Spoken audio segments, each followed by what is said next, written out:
We really confused a lot of people because we spoke on that episode about which microphone you use and then had to use the Zoom mic. Yep, it's classic. You picked up the USB mic and you were like, see, this is the one you hear me through. And everyone was like, that's the one I'm hearing you through. It was great. I'm recording through my laptop, so it's fucked on my side this week. This week's episode is already going to sound terrible. What was weird is that I don't think I've ever had that particular type of error that I got that canceled it. I don't think I've ever had that during one of these. You have to be running. It's basically Pro Tools going, there's too much going on and I'm freaking out. Where if you have like 1,000 plugins and reverbs and all kinds of things, and it's literally just a session with one audio channel and the microphone. It's the most bare bones. It would be the equivalent of like opening Word and making a period. Going. Pro Tools had a panic attack because we called it out. We were talking about it. True. It's not used to the spotlight. And so it freaked out. Yeah, and it just gave up. I think that's the case. Austin, well, I'm going to babysit it this time. That sounds great. Otherwise, we can use Zoom. Let me record it just in case. Shit, I always forget about that. Can't. It's fine. I have the desktop audio. Austin, you had an exciting announcement over the past week. I did. Journey turned 10, and so I did something completely insane, which was a self-produced album with the London Symphony, which is what I was doing in London when we were recording over Christmas, and I was in a mystery hotel room. It was, I'm actually amazed and thrilled that the whole thing actually kind of came off how it did, because I don't mean the release, but just the actual sessions. Because as you recall, Christmas was basically when Omicron decided to completely explode all throughout London, or the UK in general. Well, the world really, but UK was in a particular state. We had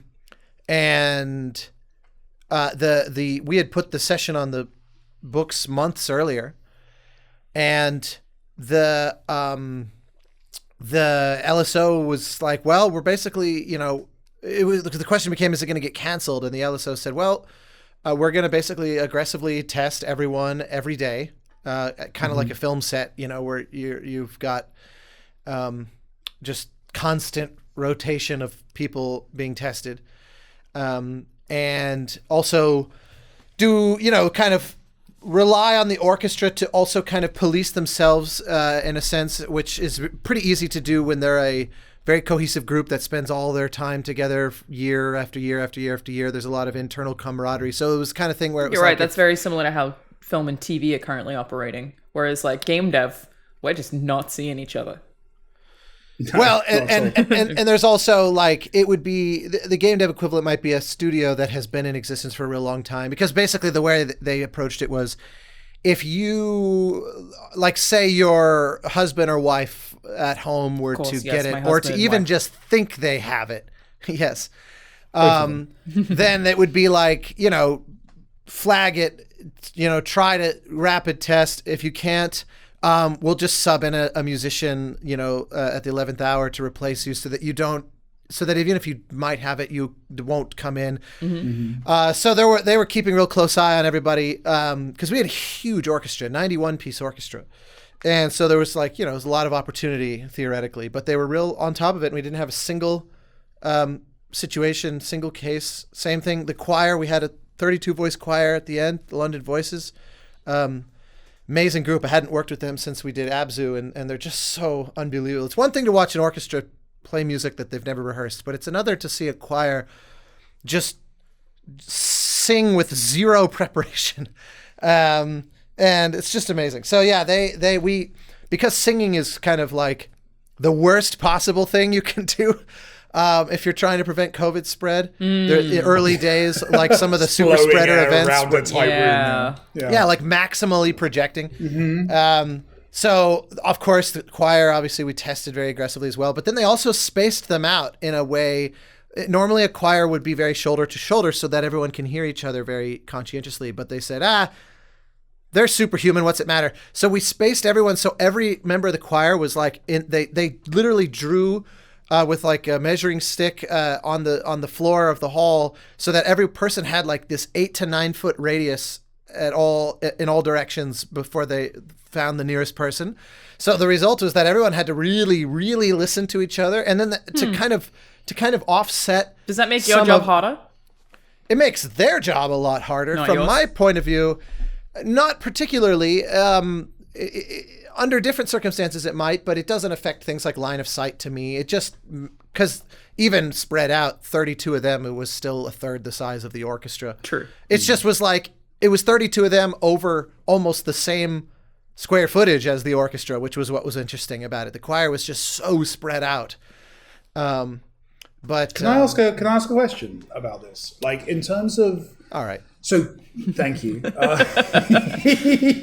I'm rusty. I've missed. I just never understood that. May I ask, like, you are British? When in the history of conversation has somebody, in all earnestness, been like, "If I'm really brutally honest, I'd rather you didn't."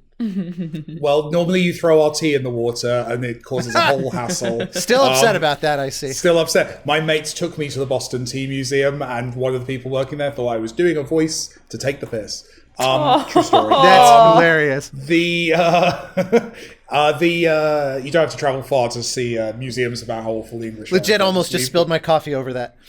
Good. Well, there you go. It's come full circle. So my question was, like, from a creative point of view, like, what was the formation of this idea? Is it achieving things that you couldn't do 10 years ago? Is it just a celebration? Like, what was the kind of driving energy behind this for you? The short version, the kind of elevator pitch, was that because the Journey sort of player community has been just outrageously supportive the last 10 years. Like, I've worked on a lot of games, and I've been part of games that, like, built communities, like the Banner Saga, and I've also stepped into existing communities like Assassin's Creed, I've always been generally very lucky. I've never really gotten, I've never gotten shit from groups as a default position. There's always been, like, the outlier, why you're messing up the franchise or whatever. But generally, people tend to be just generally pretty good to the video game music contingent as a general state. Mostly because most people just don't notice us. So those that do are very nice.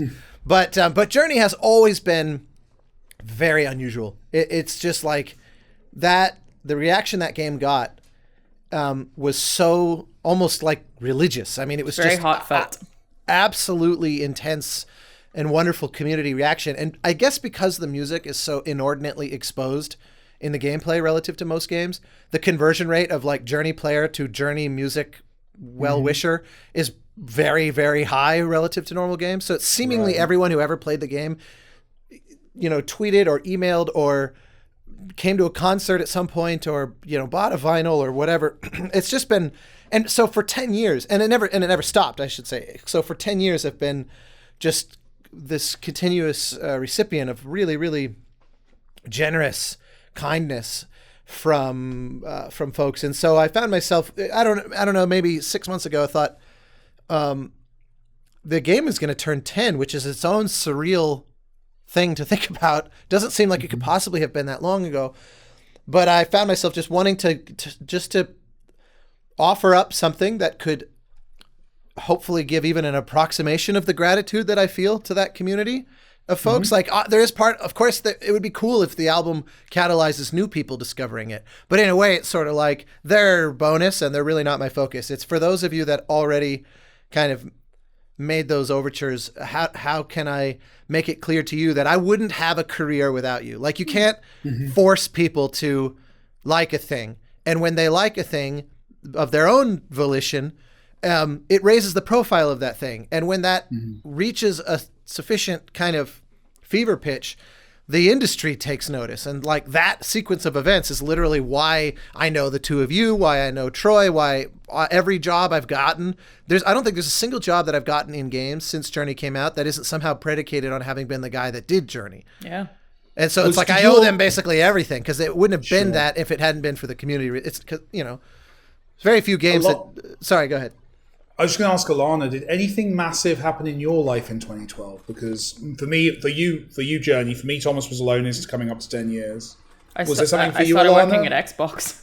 I got my job at Xbox in 2012. So 2012 was a good vintage. My really? first The one that paid set us up, hosting thing. Yeah. Graduated Good high year. school 2010, 2012. Those started working for Aztecs didn't Microsoft. know shit. Austin, I have two questions. The first is I want to backtrack a tiny bit and can you advertise it properly? Tell me exactly what this thing is and where people can find it. It's called Traveler, which is clearly named after Troy's son. I was going to ask, that's got to be where the idea came from, right? Actually, funny enough, it's not. Really? There's never been an official name for the character in Journey. Some people call it the Companion. Some people call it the Wanderer. Some people call it the Traveler. I just kind of latched onto Traveler because I liked it, but I am not. But I could have called it anything theoretically, and it would have been equally canon. And it definitely predates Troy's Traveler. son.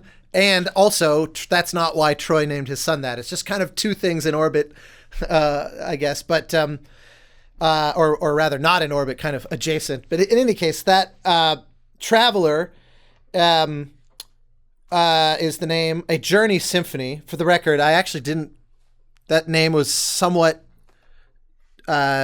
mutually agreed upon as part of my agreement with Sony. Well, that was going to be my second question, so I'll let you answer the Also, first one first. SEO but wise.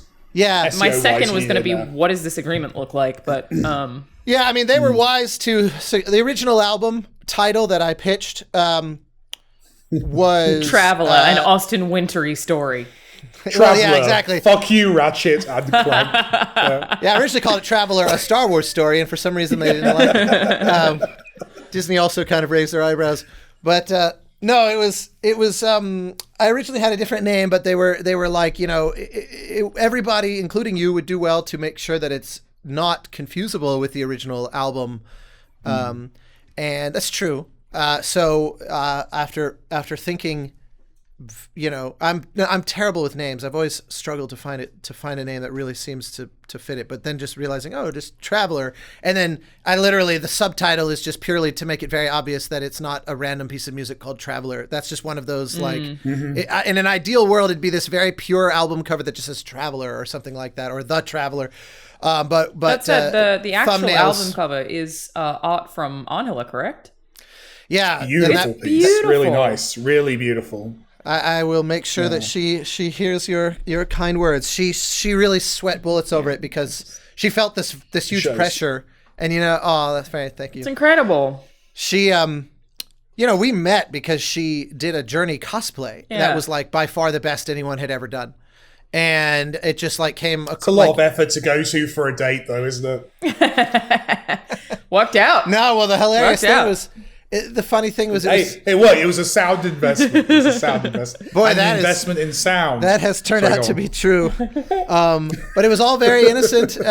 She was going to Egypt for a convention to judge a cosplay contest. They were flying her out, and when she kind of put two and two together, she was like, "Oh, if I'm going to be in Egypt, I should do a Journey cosplay while I'm there." So like basically the night before, she whipped up this costume and managed to somehow fit it in her suitcase, and went into the sand dunes outside of Cairo and shot this Journey cosplay that went super viral online because it was just the caliber of her costume and the caliber of the photographer's work combined into something insane. So Sony Santa Monica's Twitter at some point, I think, tagged me to be like, check this out. And I saw it and was blown away. And so I just reached out to say, you're amazing. And then I discovered she was a painter. And then I said, let's collaborate. And we started collaborating and doing live things. And then, It must just be kind super of- cool for her too that she got to do the art for the. Well, it was very, she saw it as almost like a burden in the best way. Cause it was like a responsibility. She held it, and she holds Matt Nava, the artist, who was the art director on Journey. He's like one of her heroes. And, he developed such an iconic look for that game, and it through such simple means. It's such a minimalist aesthetic, and he did such an amazing job. So she felt this like, kind of responsibility to do something that could hold its own in that regard, and sort of leverage the iconic stuff, but also it couldn't look like the original album in any way. And the original leans so heavily on kind of the classic look of the game, the sort of golden orange sand and desert and yellows and the little avatar, the character. And so it was like, how do you make an album that says, okay, we're revisiting this, and it's clearly sort of reborn and reimagined. It's not just reorchestrated.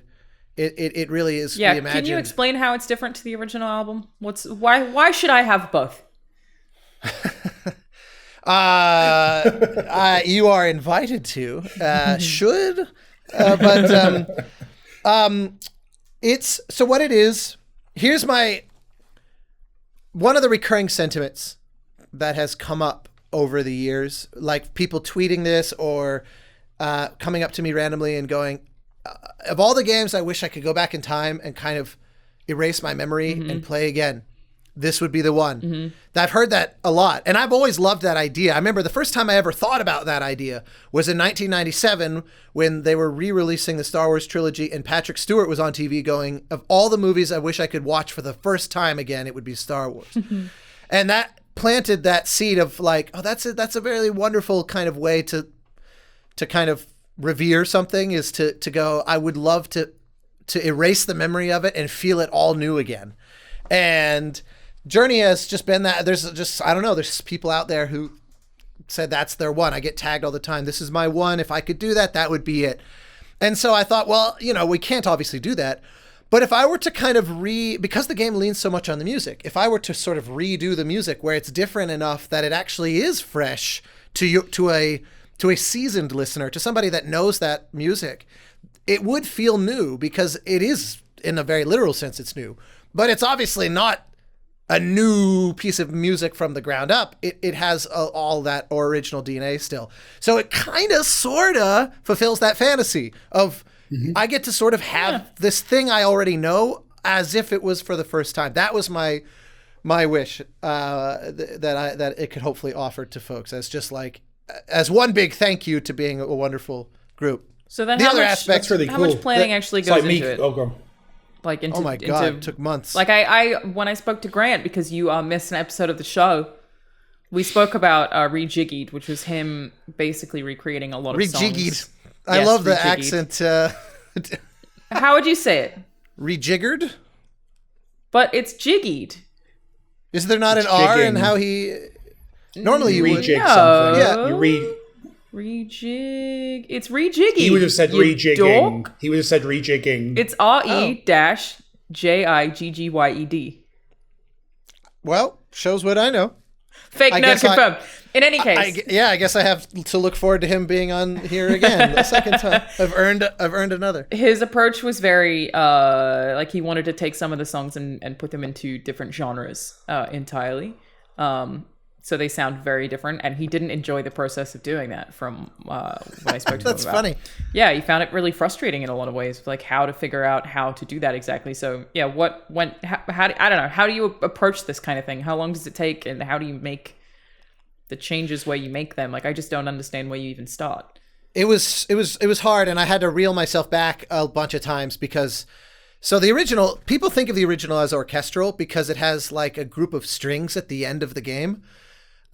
Which is like 20, we had about a 21 piece string ensemble complementing the solo cello and stuff for the finale of the game. And you hear those strings hinted at successively, like larger bite-sized pieces from about the 1/3 mark until you reach the final 15 minutes of the game. And then the strings kind of carry it. Well, strings are kind of like the bare minimum that you could have to label something as orchestral. But in my mind, it's not really, I mean, I don't know. I don't really care about the sort of label sort of accuracy, but in my mind, it's not really an orchestral score. It's almost borderline new age music because it's like super reverby solo cello and synth pads. It's hopefully like good because new age to me doesn't always carry the best connotation. But it's like, I don't blame people for calling it that. They super chill, super kind of, laid back and all that you associate with new age music. And so the idea was, what if we made it symphonic, like a big giant orchestra? And so I realized if you called the old one new age, the new one is almost like a Ghibli or Miyazaki-esque approach because there's a lot of emotional similarity in a typical Miyazaki film.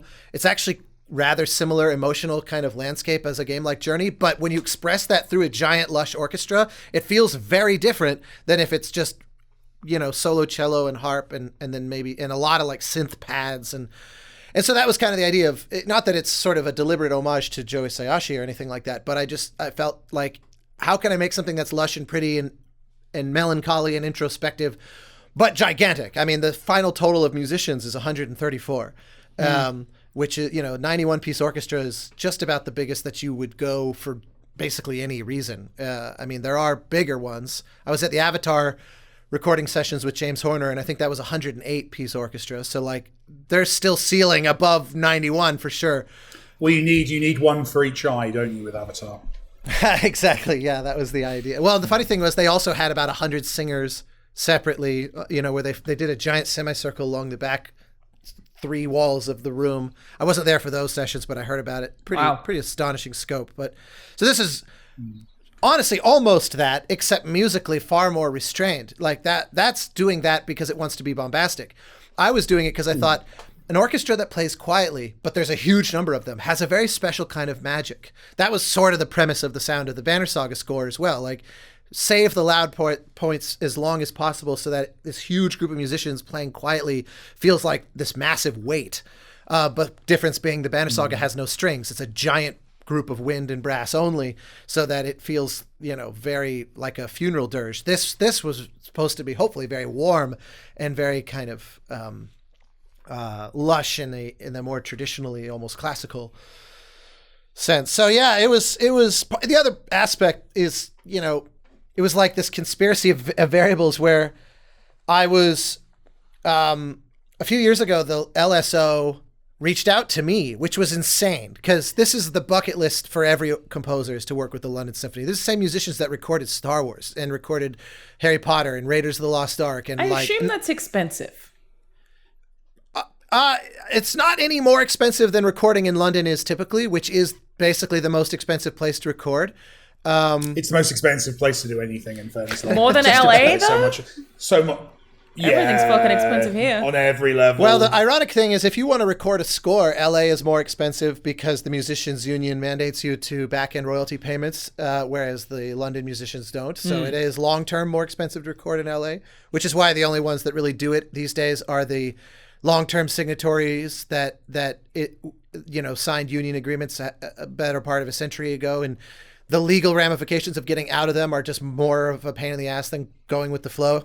But all new studios generally don't. That's like, that's why, Marvel, for example, has never recorded in LA once. Wow. Only ever recorded in London. But in any case, the London Symphony had reached out to me a number of years ago. But most of what I do is super weird. I don't really write traditional orchestral music very often. Even the Banner Saga, like I said, there was no strings, or Abzu is like 7 harps with sopranos and oboe and, like some woodwind. Like it's never really the traditional symphonic orchestra. Like if you went down to Disney Hall to see the LA Phil or Carnegie Hall to see the New York Phil or whatever, that configuration of musicians, which has a very specific lineup of how many flutes, how many oboes, like there's a very kind of standardized set that you would refer to as sort of the 19th century modern symphony orchestra sound. And I don't use that kind of ensemble very often. I almost never. In fact, all my music that I have that's formatted to that is when someone reaches out to say, hey, we'd like to do Journey live in concert. We're the such and such orchestra. And so I made standardized versions so that those orchestras could just play them without having to do a bunch of bending over backwards to accommodate weird instruments and stuff. And so, but writing from the beginning that way, super unusual for me. So that's why I was unbelievably blown away when the LSO reached out, said, hey, if you ever want to work together, here's our number. That's a huge compliment. Oh, I don't even know how or why I came across their radar. I don't think they explained. They probably were just cold calling a fresh wave of potential clients. I don't want to over sell myself. Sure. I'm sure there was nothing terribly special about me, but it was I had reached enough of a profile that I caught their eye one way or the other. But I remember thinking, awesome. I recorded in London a lot, but I don't really know when I would need you guys.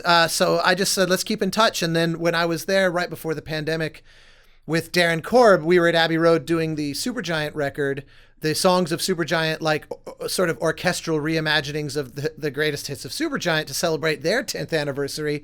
And I was also recording Pathless that same week there. I invited their guy, Mario from the LSO, to come hang out at Abbey Road, and we would just like have a coffee during one of the breaks. And it was kind of like, yeah, we should definitely, find something to do. And so my brain that was where I think the sort of intermingling of those two different things kind of started. It was like, 10th anniversary, that's fun. And also, London Symphony, that's fun. But that was still early 2020. It wasn't fully until like August of 2021 that I went, oh, fuck, we're like 6 months away from the 10th anniversary. I really should do something. And then it all just kind of popped. And so then, how did it work legally? What do you have to get permission from Sony? Like how does this work in terms of IP? Yeah, it's interesting. So as you might imagine, Journey is owned by Sony in every sense, including its music. They own the IP. Thank you. Love you so much. And yeah. Sony actually own this show now as well. Pretty much. Yes, exactly. I mean, they pay my rent. They own, I think, everything behind Alanah. Well, I mean, including Cyberpunk now. Not far off. They're just gonna give them that while we're at it. Blue right now. It's going cheap. There you go. So I have a great relationship with them, and they were always like, when we did Journey live as a touring concert show where we would do the whole game, and we were playing it on a PS4 dev kit that had a custom build with all the music removed so that we could do the music live on stage while the sound effects were in the speakers. They've always been down for stuff like that. They've always been really, they're very pro creators. They never do like DMCA strikes when people do covers of the music and put it on YouTube and that kind of thing. They've always been. Yeah. So I knew that I could go to them and say, here's what I want to do, and they'd be up for it. But also just the lengths we were going to, and also once you're involving a group like the LSO, it's kind of raises for them too. Yeah, you want to make sure that your paperwork's pretty legit and not just like an email from someone going, cool, have fun. Yeah. But it's like, let's take care of it. So the interesting question becomes, is this, am I creating a derivative work, in which case I absolutely do need their permission and a contract, or am I making a cover of music that is owned by someone else, even if I am in fact the original So funny creator? To cover yourself. Well, because that's effectively what Grant was doing too, right? Because when also you do every a best cover, of album you've ever listened to, right, is often a way of artists re-recording their own work in order to, And if you don't control the rights to it and you want to do a thing like that, the interesting thing about a cover is you don't need permission legally in the United States to do a cover of and something. make money from it. And sell it and everything. Really? That's why Traveller 2 is out next week from two of my mates. From Bithell Industries. Stock of power. The way it works is there's what's called a statutory license or like sort of a compulsory license that says if you have to file the paperwork the right way, and there's a couple of sort of third-party entities that act as the go-between that can help you do this. You can also, I think, just file it directly with the Library of Congress, but that's way more cumbersome, which is why these third-party groups exist. But you basically have to pay a royalty that's set by law to the original author or copyright holder, rather. And as long as you pay that, then you can do literally whatever you want. Wow. And so it's the one interesting area where that's not true is that wouldn't apply, for example, to copyrighted or trademarked materials for a cover art. So like if I want to do a cover of, Banjo-Kazooie, I could do a cover musically all day long, but I don't think I could put banjo on the album cover I want to see without getting permission. In his case, he can probably just call them and get permission. There's no banjo on it. It's just a blue backpack. Yeah, so there you go. That would be why. So in this case, I did reach out to Sony and say, I'd really like to use branded iconography for the album cover. I'd also just like to make an all-encompassing deal that basically, lets me do whatever I want with this thing, live shows, sell, like these sheet music books I always have, like I can sell one of those of this. I could do whatever I want and basically I'll cut you in on gross receipts that we we take with it. And they're always super on board. I mean, they were Sounds stoked. much easier They than thought I it was expected. super cool. Well, if I hadn't been hired by them and maintained a good Yeah, relationship yeah. for the last It's 10 always years. the relationship. It's Yeah. always if the average kind of person off the street went in and said, "Hey, Sony, I've got a cool idea for something we can do with God of War," wouldn't be quite so successful. Whereas if but you built up a Nintendo would relationship, just if you're chop your known to head off, them, no matter what. you wouldn't make it into the building. You wouldn't make it into the building at Nintendo. Wouldn't I think stand a even chance. Even if with a I good had relationship. Yeah, Nintendo's famously just so ultra protective of their IP Yeah. to an outrageous degree. Sony is in a way the hard opposite. They're very loose with it. They seem to have. I'm not speaking for them. I've never heard them say this, but it's their actions would suggest that their philosophy is our IP is served by people engaging with it. It's less about the individual transactions. The money earned by squeezing that random cover artist or that copyright takedown pales in comparison of just having a community of people that are sharing our IP around and keeping our relevancy. That is what it seems I have like. no idea. I again, no one's ever said that to me out loud from Sony. I could be wrong, but it just seems like they're making a long-term investment in just staying in people's hearts and minds, and knowing that eventually leads to, oh, hey, look, there's a new one of these games that's coming out, and I've stayed. That game has stayed in a happy place in my subconscious for the last Journey several 2 years. confirmed. Yeah.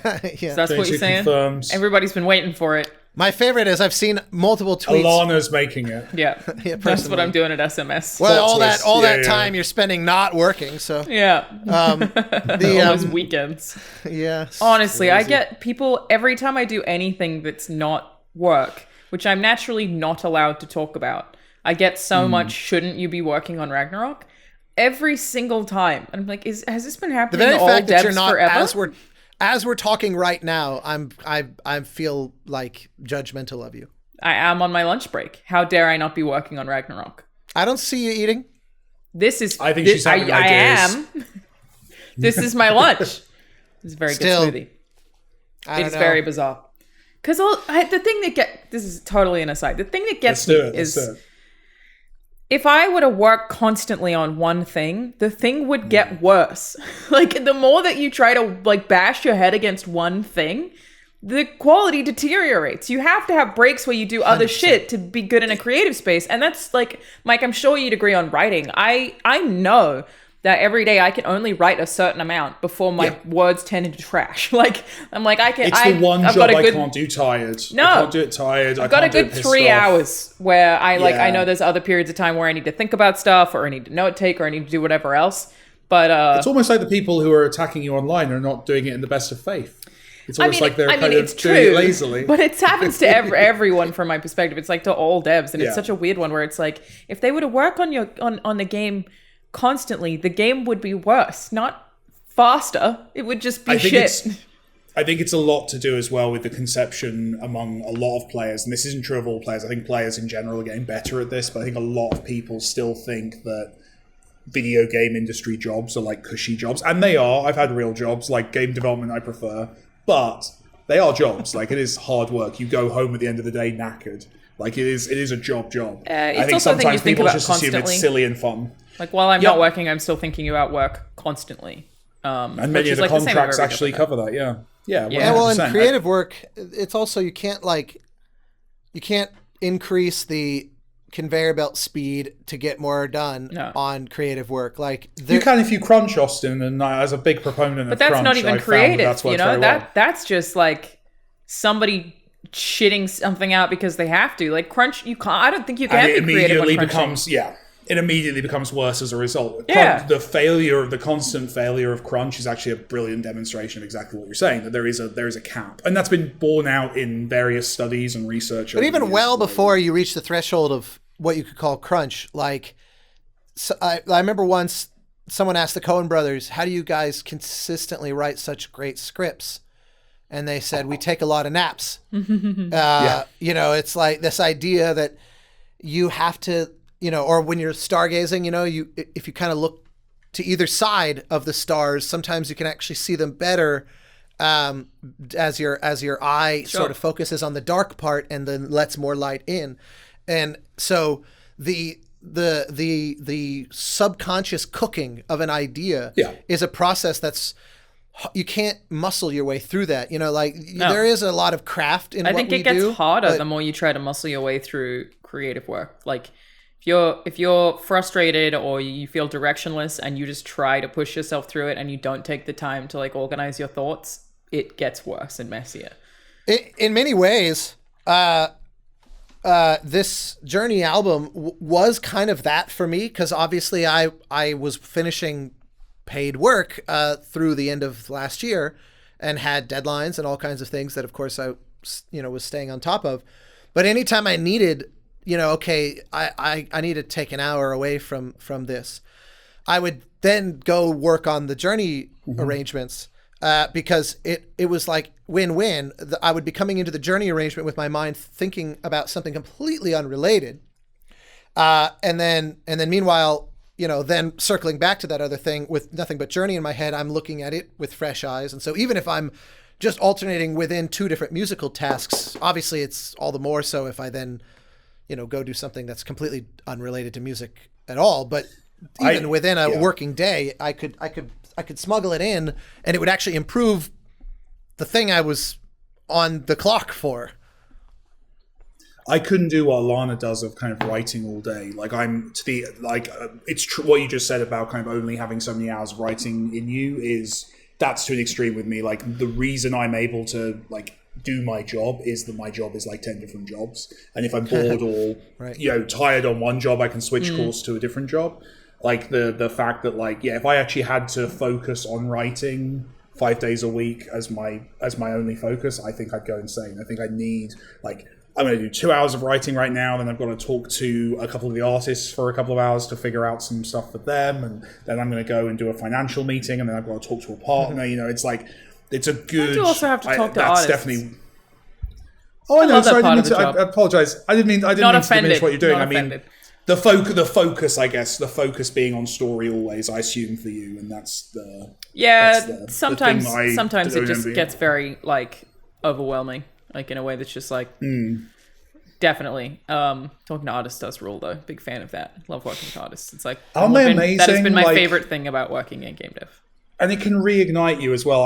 We've been recruiting like crazy recently, and I got to see some art tests from new artists who I've not worked with yet, and just seeing a new artist you've not worked with just come in and do something interesting with what you've been playing with. It's just it's so amazing. And you'll have been at Sony long enough now that you're probably seeing artists executing on stuff you've written. Correct, right? yeah. And seeing that's amazing. It's the best. It's so sick. Yeah. I love it so much. I wrote a word and now there's a thing. Yeah, and they make it so much better. Always. I had this last weekend at this point was the Video Game Accessibility Awards, which I was working on tirelessly. With your new friend Ryan Reynolds. Well, that's what I was going to say, actually, so I wrote scripts for everybody and, submitted them to all the presenters. And watching Ryan Reynolds read the script was my first moment where I've written stuff for actors before, but the first time that I was like, holy fucking shit. I wrote every word he said. And you would never think that I did. You would think that he just had notes and then pulled it out of his ass. He either memorized it or was reading it from a teleprompter, but I was like, Jesus Christ, watching an actor like that take words. And to be fair, I did write that with him in mind. So I had written it being this one's going to be Ryan, so I'll write it with how I It was mostly plagiarized from Deadpool. Exactly, yeah. It was mostly just a Deadpool script. Oh my God, it was nuts. I was like, he did, you took something that I wrote that was fine, and then you made it so candid and natural to the extent that people were like, you wrote that, did you even write the jokes? I was like, yeah, he just said them that well. He is the classic movie star of someone who's so talented at the process that people just assume he's winging it. With Ryan Reynolds, it is that movie star thing. Anything you've ever had where it's don't assume he's acting. Yeah. He's so, he's hot, he's funny, he's charming, he can do anything. Was put to bed. I was like, no. I've never seen anybody do this well before. It's nuts. I mean, you must feel like that, Mike, when you see actors who are actually good bring your words to life. Because I've just not had that to this extent before. Oh, you've not been? Yeah, it's fascinating. It's also fascinating when you work with an actor who's completely out of your league. So like Andy Ryan Reynolds, like Andy's. Well, I don't know. I'm being self-deprecating, but I wouldn't criticize you. Not twice in one call. Like Ian McShane, definitely. Like Ian McShane was like, I remember him going. He was doing his performance and him taking a line and going, "So were you going for that mic, or should we change that to that?" It's like, I think we should change that to that. Ian, that's a good note. Or Andy Serkis, like such Andy a soft Serkis. way of telling you it's terrible. Yeah. No, and he was so kind. Like, it was just such a sweet process with him. And then something like Andy Serkis, where it's the opposite thing of like just recording with him for a session, and then him getting to like, page 30 of the script, kind of looking it through before he's about to record it, doing a little chuckle and going, "Oh, that's quite good, Mike." And it's like, oh, this has made my entire life worthwhile. It's great. Working with people who are more talented than you is just, I'm sure I've said it on the show before, but it's just 10 out of 10. It's the trick. What's great is if you start your own game company, you can make it an entire building of people smarter than you. It's amazing. I love it. It's genuinely, it's so cool. And being able to, and what's very cool is it's then self-multiplying. So once you've, like in our case, like I, started a company, got a team of very talented people around me. And what's cool is then, nearly a decade now later, there are people coming in who are looking to work with us because of how talented all the people who were here before them are, and it kind of becomes this self-fulfilling prophecy of like, and I'm stood in the middle of it, just going, yeah, sure, can I get you something? It's great, it's lovely. That is lovely. Neil Druckmann told me once that there were people working on The Last of Us 2 who The Last of Us 1 is what made them want to pursue a career in games. Yeah. And like the idea that there was enough time between those games. My phone keeps falling off my lap onto the floor. You made it sound like your phone has I feel like that's a you problem, less a phone problem. No, it's my fault because I move too much. But if I put it on the desk and then I get a text or something, you'll get a nice loud vibration Now again. you're self-conscious because of that. We know how the audience enjoys those. I'm just going to put it over here. The idea that those were far enough apart from each other that somebody could be inspired and make this fundamental life choice to pursue it, and then have the opportunity for that to come true, to me was so cool. I've interviewed designers who studied Thomas Was Alone at school. Don't lie. It's true. They don't tell you. And it's because he went to them and he was like, "You have homework. You need it's like, you have to go. You go and you study my work before you deign." You mean that it was taught in like game design?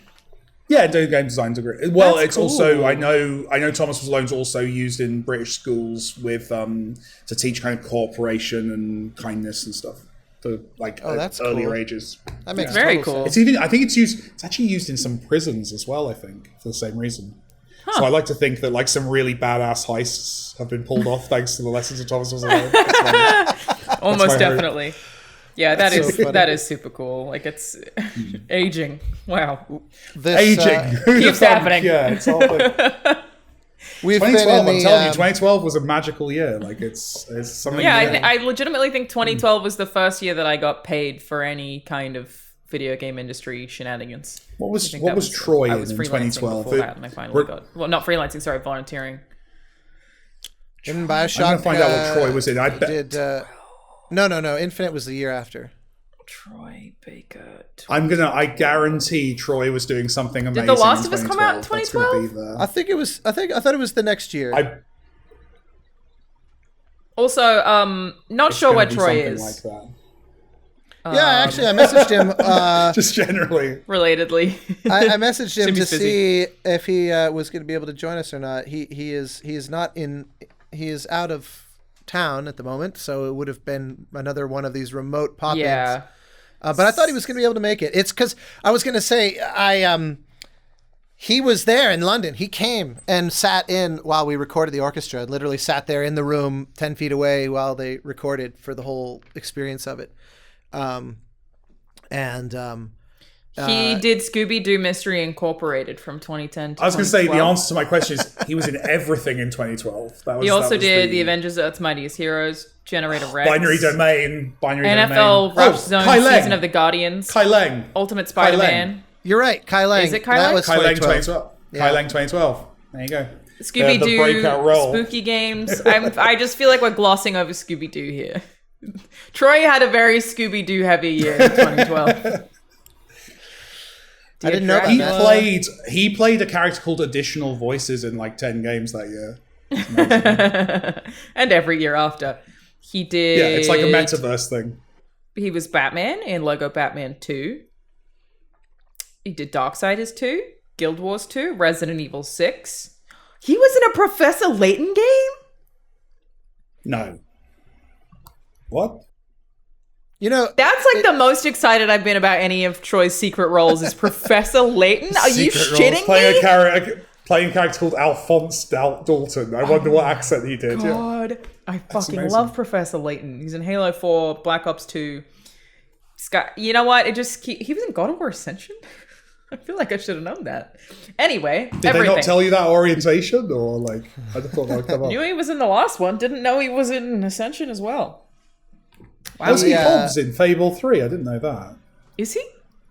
He plays the Hobbs. Yeah. This fucking guy. Look at him. Being none of that been in a lot of matters games, if he was that boy, Kai hasn't Lang, he? though. That's true, Kai Lang. We all Yeah, know Kai it to be Lang is true. the breakout role. That's the one that made him. I have to say to that point you were making about the actors though, and in the spirit of like those same that he and that cadre of folks that are in so many things, the Laura Baileys and Mary Elizabeth McGlynn's and Ashley Johnson's and like we're working on this musical right now with the Liam Messler David Gator one, and most of our cast is not announced, so I'll just keep it anonymous for the time being. The one but like not it's called Chorus, right? That one. the one that yes is chorus and not chorus. That one is that game. We have a lot of our cast is amazing. I can't wait to be able to like reveal who's in it. But it's a lot of these folks where you go, you know, they're so well known that surely they're just kind of like celebrities more than they are talents. Like your mind does this gymnastics of like, they're just so omnipresent on social media and at events. And if you like we Google do this them, thing it's all where red it's like carpet you photos. got the job because you're popular and not that you got popular because you're good at the job. Exactly. Yeah. And I have to say, watching these people yeah. in the booth and working with them has been one of the most amazing experiences of my, because you're like, fuck, you really are that good. In fact, you're better than I would have guessed. Like you can do, most people don't actually realize, you know, like that thing that you're famous for didn't even test the limits of what you can do. Yeah. Is like the revelation we're having now. It is so cool to see those people walk in because they're all just so friendly and they're all so kind of. I'm very excited about what you're doing with that game. I can't wait. Very, very interested. It's an I'm interesting one. gutted you're doing it before I can. That's my main. I'm just very jealous. I was explaining it to someone recently. For the record, it's just it's so involved that if you pedal hard enough, you may beat us to market. It's a I'm lot. locked in. No, but We that's the got a lot point. to So, do. like, if we talk around also your NDAs, is the thing about that is like, I was explaining it to someone where I was like, I don't think this game is going to be like a huge commercial hit, but it is almost definitely guaranteed to be an incredible success amongst the industry and amongst critics because what it's doing is so cool. I'm very, my very hope interested. is that I think it actually really can be a commercial success from the standpoint of the way that Journey was, where Journey appealed to people that didn't normally play games. True. That was the thing. That was their whole goal. Like I remember Kelly once when we were Kelly Santiago, the co-founder of TGC and the producer on the game. She was like, "We want to make games for people that don't know that they love games." That was her little catchphrase that I always thought was amazing because Journey was meant to have no difficulty curve. No, it doesn't rely on any kind of built-in knowledge of the way games work. You don't have to understand what red barrels mean, all that kind of stuff. Yeah. All that sort of thing is done away with, and there's no text or there's no like culturally specific narrative. In fact, it's very specifically drawing from like the most universal narrative possible. All of that was by design to kind of draw people in, and that's that I think is hopefully going to be the same thing here. Like my fantasy would be that the legions of like musical theater nerds who don't really see themselves as gamers realize, oh shit, this game is like made for me. That would be because there's no difficulty. There's no way to like do it bad or wrong. It's just choices. And we musical theatre nerds, if we love something, we love it with all our heart. Like that's the really interesting thing. Like if you look at like the fandoms of obviously you've got things like Hamilton, but then even stuff like say Beetlejuice, like the stage show of Beetlejuice, how that enormous culture is growing up. TikTok's going to be a massive place for that game. Like if you can pull it off. The other thing is, and this brings us full. If you bring it full circle to your Journey album, I was actually going to interject while you're talking about the whole kind of letting people experience it new again. Something that's massive with musical theatre is just like, in 10 years, I want to hear the new cast recording. Like, that's why I collect Jesus Christ Superstar cast recordings, because I love the nuance and the difference in different kind of performances of that show. That 100% I could see here as well. That, like, in 10 years from now, what's the revival of this game sound like? You know, there's what's the movie adaptation with a bunch of famous actors who are not as qualified singers as the Broadway cast? What does that soundtrack sound like? You know, the funny thing is, it's kind of like, it's one of those that, you know, obviously it would be an amazing best case scenario if it reached the level that someone actually did want to do an adaptation or some kind of stage version or whatever. But the idea that taking away the player interactivity, to me, seems like it would fundamentally break what it offers. Oh, I just mean that vibe in a new edition of the game. That's all I mean. I don't mean literally. I just think it'd be funny to release a version of the game with like celebrity bad singers doing it. I just think that'd be funny. Well, that would be funny. Yeah, no, but that to me, it's intriguing though. It would be cool. I mean, the idea of an interactive stage version is sort of like one of those pipe dreams. But I've thought about what the rehearsals inherent of that would look like, where the sheer amount of rehearsing of material that may or may not happen on a given night is so beyond what is already difficult rehearsal processes for a typical musical. Like, I have friends that have done touring shows or been on Broadway for years at a time, and like, that's an arduous gig, you know. It's more like immersive theater almost, right? Or like the Galactic Star Cruiser thing Disney's doing, or like the kind of classic kind of immersive theater stuff that you've seen. Most of which relies on improv to succeed. Yeah, it'd be like that, but in a more organized fashion, yeah. Or in the case of like Sleep No More, they'll do a thing where it's sort of, the cast is splintered, where everybody has their thing, and the interactivity comes from what you choose to look at. Yeah. But what's happening? It's kind of like in Half-Life in the opening, where you look is up to you, and if you happen to look at something cool, that thing was always going to happen that way. Sleep No More operates identically to that. Surely you know, there are some interactive stage plays. Like, you're right that Sleep No More feels like it is because you're making a choice, but you're not actually influencing the story. It's a very old story. I wonder if there are stage plays where the audience gets to make choices. I mean, surely there are. I just don't know what they would be. There are like improv-y ones. Generally, like, and this is true, honestly, of video games as well. Generally, there will be string of pearls is the way it's often described. You know, this like the in and out. I imagine that's probably how most of the stage ones are. But yeah, there's definitely like branching narratives. The key thing, as Austin says, how a lot of these are curated is because you're not accounting for one player's thoughts, you're accounting for the entire audience. So you often have to break things off into branches that are physically separate so that the person playing or seeing the show experiences the path they want to go down. Because if you just take it's not like you can do like a vote every 10 minutes on like which thing should happen next. That would be massively unsatisfying for the majority of the audience. So it's, in terms of like one stage, one audience, I don't know how you'd do that beyond kind of maybe doing a survey on the way in of like, hey, what kind of stories do you like, and what would be cool? More like doing the improv thing of like asking the audience. I was going to say that's how some kind of phone voting system thing. I did do that once. I wrote a piece. I got commissioned by the Library of Congress to write a piece. They were doing a video game weekend, and they said, we want to do a concert, and it'd be cool to premiere a piece that you write for this event. So I said, if I'm going to do that, I would like to have the piece be interactive to the audience. And so I roped in Rami to help me, and we designed a rudimentary app that the audience would access, where all they had to do was basically a forward or backward arrow. And then Angela created a painting that was like a depiction of a sunset, where she had all the layers of like a digital painting where all the elements were independent. And then Rami created a thing where like the sun would be gradually setting. And if enough audience started hitting the left arrow, the sun would start to rise again. And so like, they could toggle time relative to the way you saw it in this painting in a very simple way. But the result is that it created I had like a hidden monitor that the musicians, it was just violin and piano, but they had a monitor that was showing at any given moment what direction is the majority of the audience choosing, left or right, and also what is the running average, so that they would reach these, you know, at the end of bar 20, it would say, if in this moment they are pointing left, go here or go there. And then after a certain point, it would start to reach like 3 or 4 way splits where it would say, if in this moment they're pointing left, but the average is to the right, go here. If it's average to the left and they're currently left, so that you could create a pretty elaborate branching sort of narrative really through cool. abstract musical terms.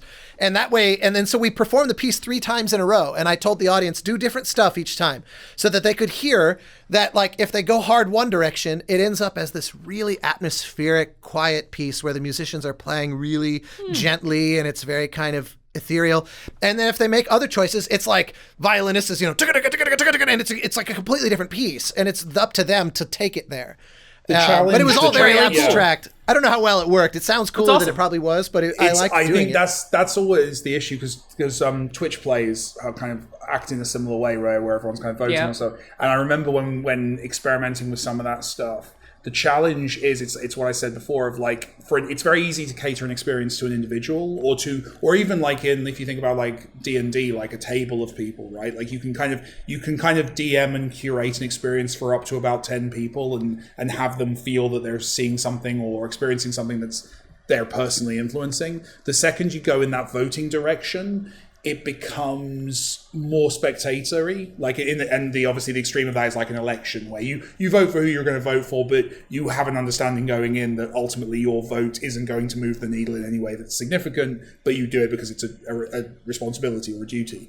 That's where I think these things can go if you're not careful, where if it's a big enough audience, you know that you're going to end up with, no diversity of outcome, essentially. You're going to end up with something that's very... And crucially as well, you're going to have a bell curve of inputs from the players, and therefore nearly half of people in the room are always going to be disappointed by what happens, because it's going to be a very close decision in a lot of cases. So, like, you're disappointing 45% of the audience all the time, which is obviously never a goal as an entertainer. So it's a tricky one. That doesn't mean it's impossible, but it's very tricky.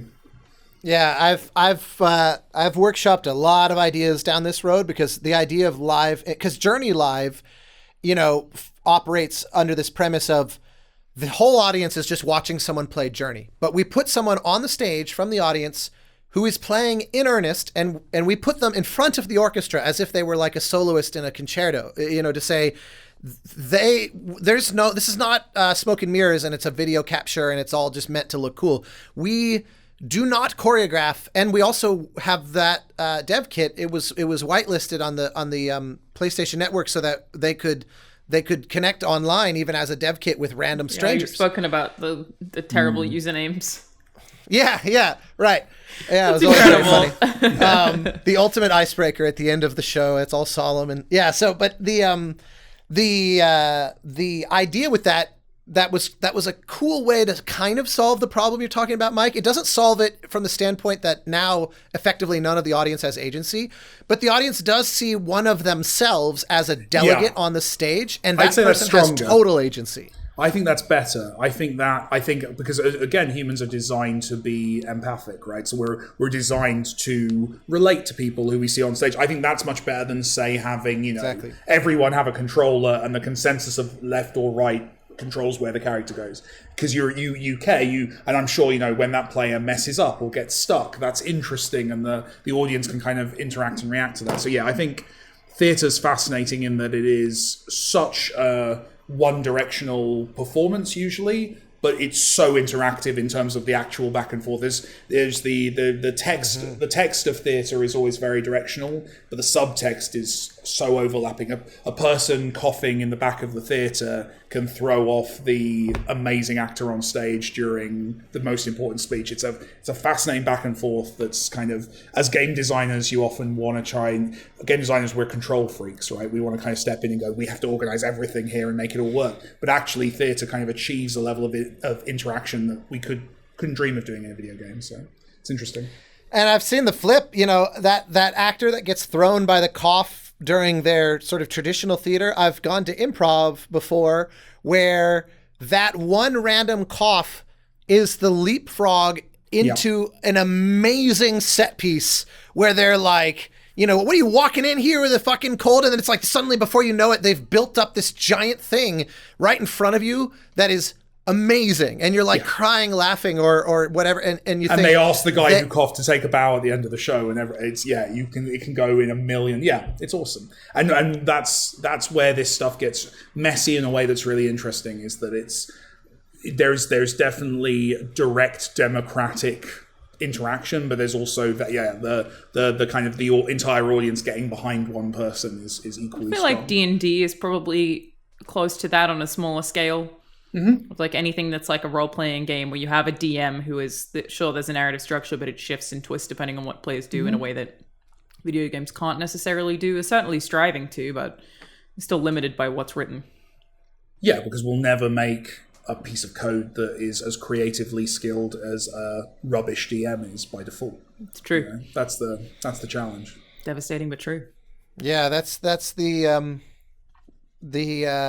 basically the whole field is a waste of everyone's time, to be honest. We should probably do something else. Cancel the show, you know? Yeah, we're done. I think we're done here. We've solved Wrap game it up. design. Finale. The solution is don't make video games.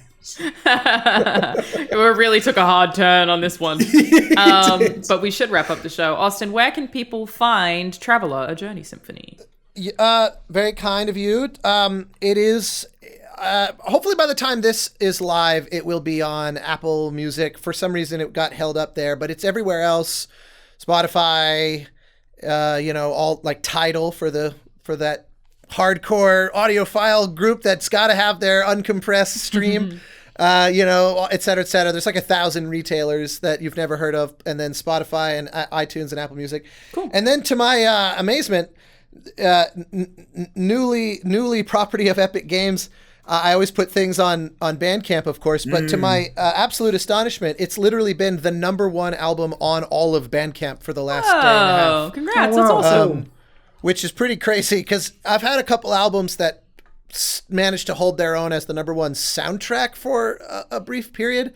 But there's just a few titles on there that just never leave the top 3, like Undertale and Risk of Rain. They're just or like Celeste. They're just sort of permanently live, like just every day. And Journey again, it's all coming from a place of gratitude to that community. Journey is usually not far off from that because it seems to just every day. In fact, I was laughing when I was looking through the Bandcamp notification feed that you can access through your account of people buying. Like it shows you kind of a real-time feed of so-and-so just paid $7, so-and-so paid more. One person paid like $100 for the album. Oh. And I emailed them and I said, was this a typo? Because that happened once. Someone paid $500 for an album for Journey years ago. And I emailed them and I was like, you're either the most gracious person on the planet or you accidentally added a couple of zeros.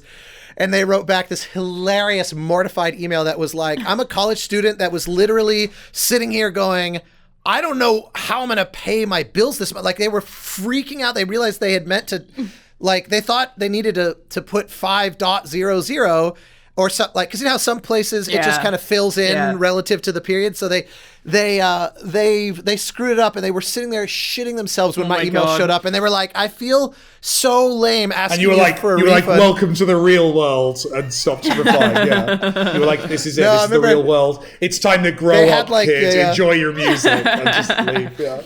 They had like a Tumblr.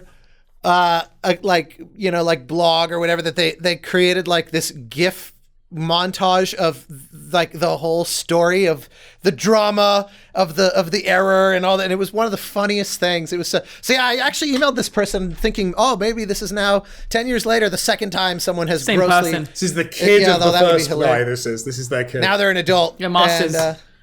No, but they actually were like, they said nope, it's on purpose. And the way I look at it is Bandcamp, because I put it on YouTube, for example, like people can find it. And actually, if they go on YouTube, forgive my promoting my YouTube channel, but I created the whole video. There's an hour-long video of the album where Anhila made a painting for each track that kind of crossfades to a new one. They're all custom just for that video, and I put like behind the scenes-y text over it. So that's awesome.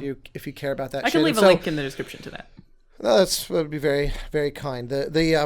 But yeah, the way I see it is Bandcamp subsidizes, like, because the per user transaction is like a billion times that of a Spotify stream.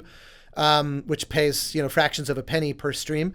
The way I see it is those people are basically making it easier for all the people who can't afford it or don't want to. They don't care enough. They would enjoy the album, but they don't care enough to pay for it. To me, I like the idea of still reaching those people and just going, well, look, someone else actually paid for it for you, so enjoy it nonetheless. Like, the goal was very much always to reach the highest number of people. If the thing makes its money back, that would be great. It will take a lot. It cost, this was all self-financed, and it will probably take years before it could ever recoup. And big love to my co-producer Andrea, who we created it together. If people want to support it, they are basically making it possible for other people to do so at no cost to them, and that's always kind of that's nice. Awesome. Cool. Yeah, I'll leave a bunch of links in the description on YouTube. I don't have the ability to do that on podcast services, but check it out on all the places you get music. I'm Alanah Pearce. Sorry, I was going to ask a question that's completely. Is our Spotify and stuff? You always said that was actually more than YouTube. Correct. We do is get that still more. True? Yeah, we have higher listeners on Spotify than anywhere else. It's so interesting. I don't listen to any podcasts on Spotify, so I listen to shit tons on YouTube though. So it's why it's. I don't know. That's always every time I think about that I go. Well, really? The other podcast I do, Idiots Abroad, is like 100,000 on YouTube and 2,000 on audio services. I think it depends on the show. People don't like to look at our faces. Different. That's what it is. I was going to say, I guess the eye candy ratio is better on that show than this one. It's true. Me and Austin understand. But also we have a higher female audience than that show. That show is like very male audience heavy. Yeah, that cracked me up the other day. Yeah. Well, anyway, I didn't mean to interrupt your graceful exit. Oh, no. I was going to say, Alanah adds 30 minutes of really bad COVID advice on the Spotify version, which makes it very popular as well. That's what it is. You Joe Rogan it up on the Spotify version, right? Yeah. Yeah, it really helps out. Really helps out. It. They love that. Yeah. Dispute COVID every episode. They love it. It's a big thing on that huge show, win with that podcast. Yeah, that's what none of us. That's what the Spotify crowd want. What Mike and Troy and I don't realize is that Alanah adds like 20 minutes of voiceover that only goes out onto Spotify. Yeah. That's completely just editorial. It's all political, the whole thing. All political, the whole thing. Yeah. I'm Alanah. I'm a video game writer. That's Mike Bentley. He's a video game director, and that's Austin Wintory. He is a video game composer. This is Play, Watch, Listen. We will see you next week. Bye. Bye.